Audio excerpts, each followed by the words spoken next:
외환차익이랑 외환차손은 회계 1급에서도 자주 나오는 분계고요. 세무 2급에서도 정말 자주 출제되는 유형입니다. 자주 나오니까 이 문제를 꼭 풀 수 있도록 연습을 해주셨으면 좋겠습니다. 자, 27번 보도록 할게요. 외상 매출금이 있고요. 일단은 외상 매출금은 저희가 받아야 되는 돈이죠.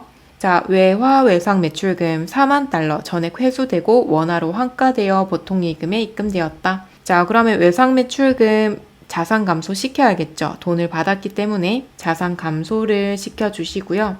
이때 적는 금액은 인식 당시 적용 환율이겠죠. 4만 달러 곱하기 1150원 해서 적어주시고, 보통 예금에는 입금 시점에 적용 환율 잡아주셔야겠죠. 4만 달러 곱하기 1200원. 외상 매출금 인식 당시에는 1150원이었다가 돈이 입금됐을 때는 환율이 50원 증가했어요. 그럼 제가 50원만큼 돈을 더 많이 받았죠? 그래서 외환 차익으로 적어주시면 돼요. 그래서 4만 달러 곱하기 두 개 차이 50원 해서 외환 차익으로 잡아주시면 되겠습니다. 자, 그 다음 28번 3개월 후 상환 조건으로 외화로 대여를 했대요. 3개월 후 상환 조건이기 때문에 단기 대여금 적어주시면 되죠. 단기 대여금 자산 감소를 시켜주시는데, 자, 8,000달러 곱하기 대여 시 환율 1,200원으로 잡아주시고, 자, 돈을 회수했다. 보통 예금으로 회수했대요. 그러면 8,000달러 곱하기 1,100원 해주시고요. 두 개 차이가 생겼죠. 원래는 1,200원이었는데 1,100원으로 100원이 감소했어요. 그럼 그만큼 돈을 덜 받았기 때문에 외환 차손으로 적어주시면 되겠습니다. 자, 29번 보도록 할게요. 자, 29번은 단기 차입금이네요. 단기 차입금 부채고요. 2만 달러를 보통 예금에서 환전해서 상환을 했대요. 자, 그럼 단기 차입금 부채 감소를 시켜야 되고, 2만 달러죠? 2만 달러 곱하기 차입 당시 환율 적어 주셔야 되죠. 1,200원. 1,200원 적어서 2,400. 상환 당시 환율은 1,100원이래요. 2만 달러 곱하기 1,100원. 자, 그러면 저희가 지금 2,400만 원에 빌려서 2,200에 갚았죠? 그럼 나머지 200은 외환 차익으로 잡아주시면 되겠습니다. 자, 30번 외상 매출금 2만 달러를 회수하고 보통 예금으로 입금을 했대요. 자, 환율은 다음과 같다. 자, 외상 매출금 인식 당시 기준 환율, 외상 매출금 자산 감소 시켜주시고요. 2만 달러 곱하기 1,200원. 보통 예금에는 2만 달러 곱하기 1,300원 해주시면 되고요. 자, 환율은 100원 증가했네요. 그만큼 돈을 더 많이 받았죠. 그래서 나머지 차익을 외환 차익으로 잡아주시면 되고, 2만 달러 곱하기 100원 적어주시면 됩니다. 자, 31번 외상 매출금이고요. 외상 매출금 좀 자주 나오죠. 자, 외상 매출금 보통 예금에 입금이 됐대요. 자, 5만 달러고요. 외상 매출금 인식 당시는 1,200원. 자, 입금 당시는 5만 달러 곱하기 1,150원. 자, 그럼 1,200원에서 1,150원으로 50원 줄어들었죠. 그러면 5만 달러 곱하기 50원 해서 외환 차손으로 적어주시면 되겠습니다. 자, 32번 외화 외상 매출금이고요. 10만 달러는 전액 보통 예금으로 입금이 됐대요. 자, 전기 말 적용 환율은 1,200원이고 외화 자산 부채는 적절하게 이루어졌대요. 그리고 회수 시 적용 환율은 1,100원이다. 자, 우리 아까는 회수 당시에 환율이 있었고요. 그리고 인식 당시에 분계가 있었죠. 자, 그런데 얘는 전기의 평가를 하고 넘어왔대요. 그럼 평가한 금액이 장부 금액으로 잡혀 있겠죠. 자, 그래서 외상 매출금은 전기 말 환율 1,200원으로 잡아주셔야 돼요. 10만 달러 곱하기 1,200원 해서 잡아주시고, 그 다음 보통 예금 회수할 때 1,100원이었대요. 그러면 10만 달러 곱하기 1,100원 적어주시고, 나머지 차이를 외환 차손으로 잡아주시면 됩니다. 33번 외상 매입금, 저희가 갚아야 되는 입장이죠. 50만 달러를 전액 보통 예금으로 지급을 했대요. 자, 여기도요, 전기말 환율이 나오죠. 전기말 환율을 외상 매입금으로 잡아주시면 되는 거예요. 저희가 외상 매입금 인식 당시 환율이 있고요. 그 다음에 평가 환율이 있고요. 그 다음에 상환을 하겠다 또는 회수를 하겠다라는 환율이 나올 거예요. 자, 이렇게 나오는 경우에는 상환하거나 회수하면은 보통 예금으로 잡아주시면 되고, 그 다음 인식 당시 환율만 나온다. 그럼 인식 당시 환율로 잡아주시고, 만약에 평가 환율이 나온다. 그러면 평가 환율을 외상 매입금으로 잡아주시면 되는 거예요. 자, 이번에도 전기말 적용 환율은 1,100원이다. 이렇게 나왔죠. 외화자산 부채 평가는 적절하게 이루어졌고, 상환 시 적용 환율은 1,000원이다.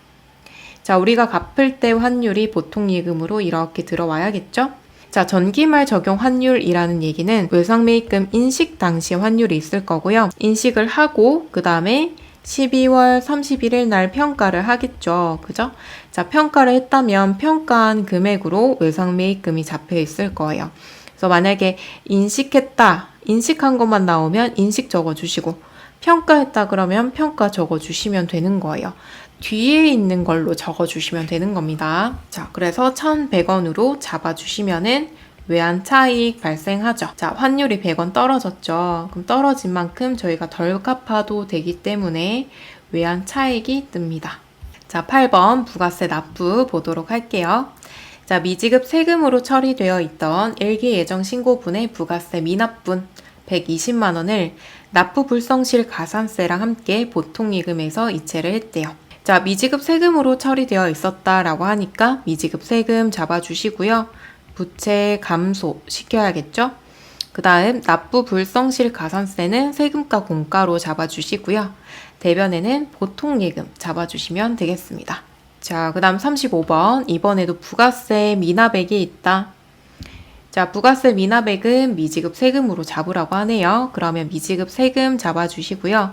납부지연 가산세가 2,500원 있대요. 자, 우리 납부를 늦게 하면은 납부지연 가산세 이런 거 세금 붙죠. 자, 세금은 세금과 공가로 처리를 하시면 되고요. 자, 얘는 판매비와 관리비 쪽으로 넣어주시면 돼요. 800만대. 자, 두 개를 합쳐서 보통 예금으로 납부를 했답니다. 자, 36번 제1기 확정신고 기간의 부가세 미납 세액이고요. 미지급 세금으로 처리를 했대요. 자, 이제 돈을 낼 거니까 부채 감소시켜주고 납부지연 가산세가 있대요. 세금은 세금과 공가로 잡아주시고요. 그 다음에 카드 납부 대행 수수료가 2%가 부과된대요. 자, 저희 520만 원을 카드로 결제를 할 거죠. 그러면 520에 대해서 2%의 수수료가 발생하겠다. 자, 카드 수수료는 수수료 비용으로 처리를 해주시면 돼요. 수수료 비용 적어주시고요. 자, 그러면 수수료까지 합쳐서 카드 대금으로 잡히겠죠. 카드 결제는 미지급금으로 잡아주시면 됩니다. 자, 37번 납부세액 168만 9천 원이고요. 미지급 세금에 반영되어 있다. 그러면 이제 돈을 내니까 부채 감소시키고 보통 예금에서 납부를 했대요. 자, 38번 미지급 세금으로 처리되어 있던 부가가치세 미납 세액을 납부 불성실 가산세와 함께 법인카드로 납부를 했대요. 자, 카드 수수료 1%가 있죠? 자, 우리 아까 했던 거랑 금액만 다르고요. 뭐 유사한 문제죠. 자, 미지급 세금 부채 감소시켜주고요. 가산세는 세금과 공가, 판관비 쪽으로 잡아주시고 자, 그 다음에 카드 수수료는 105만 원 결제를 해야 되는데 수수료 1% 붙는데요. 1,500원 잡아주시고 자, 수수료까지 다 더해서 카드 대금으로 갚아주셔야 되죠. 미지급금으로 잡아주시면 되겠습니다. 자, 그 다음 9번이고요. 유형자산 관련 분계 보도록 할게요. 자, 39번은요. 공장 신축을 위한 특정 차입금의 이자 비용 350만 원을 당좌수표 발행해서 지급을 했대요. 이자 비용은 자본화 대상이고 공장의 완공 예정일은 내년 4월 30일이다. 자, 공장을 저희가 직접 지을 건데요. 공장을 짓기 위해서는 돈이 필요하죠. 그 돈을 빌렸대요. 자, 우리 돈을 빌리면 이자를 내셔야 되죠. 자, 우리 보통 이자는 이자 비용으로 처리를 하셨는데요. 자, 이자 비용을 자본화 대상으로 하겠대요. 이 말은 자산으로 처리해라 라는 뜻이에요. 자, 근데 공장의 완공 예정일이 내년이래요. 그럼 아직 짓고 있다라는 뜻이죠. 그러면 건설 중인 자산으로 처리를 해주셔야 됩니다. 그리고 대변은 당좌수표 발행했다. 당좌 예금으로 적어주시면 되는 거죠. 자, 정리하면 이거죠. 공장 신축을 위해서 내가 차입을 했고 그리고 이자가 들어갔다. 그럼 이 이자를 공장을 짓는데 부대 비용으로 보는 거예요. 자산의 매입 부대 비용으로 봐서 자산으로 회계 처리해야 된다라고 이해를 해주시면 좋을 것 같고요. 그리고 회계 처리하실 때 자본화 대상이다 또는 자본적 지출이다 라는 단어가 나오죠.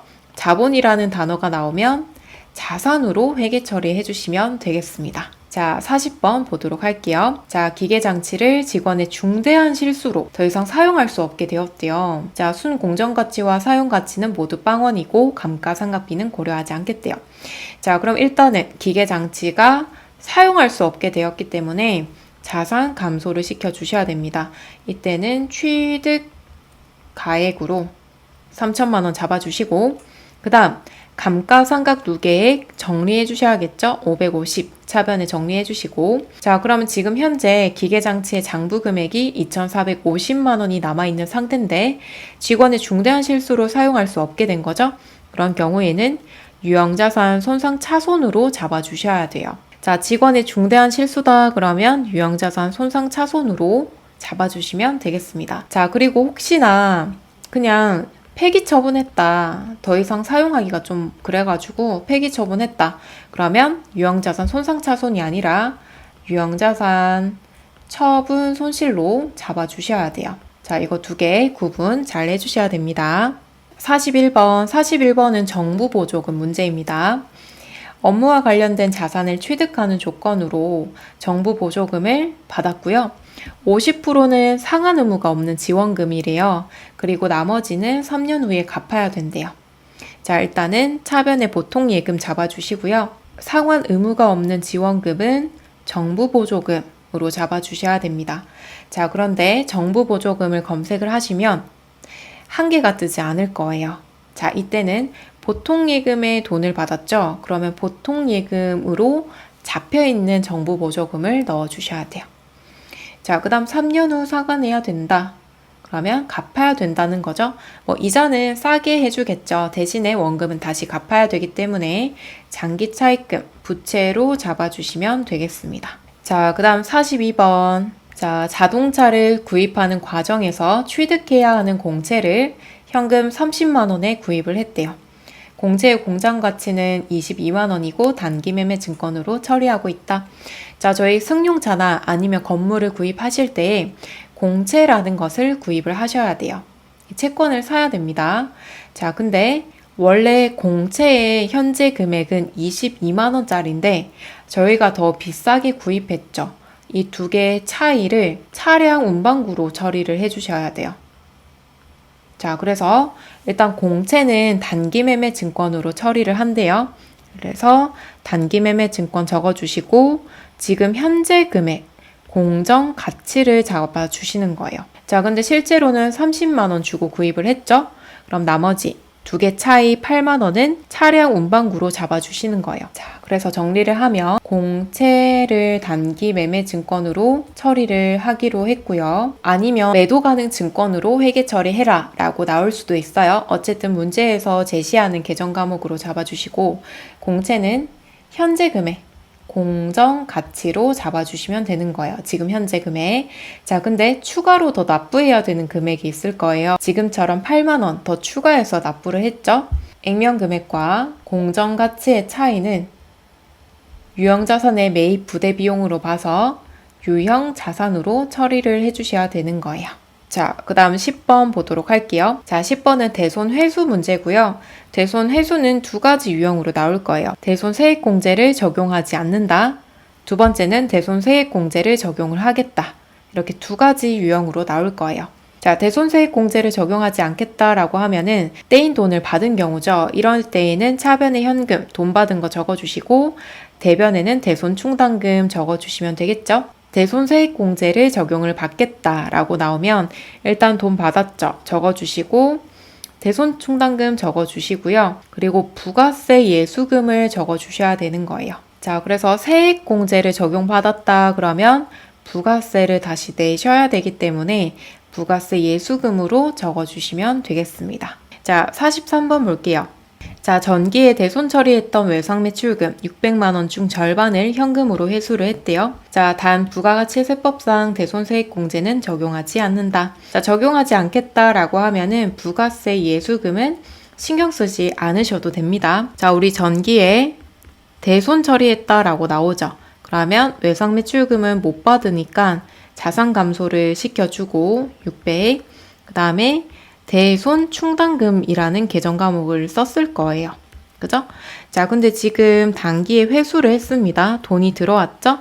그러면 대손 충당금을 다시 원래 자기 자리로 돌려넣는 작업을 해주셔야 돼요.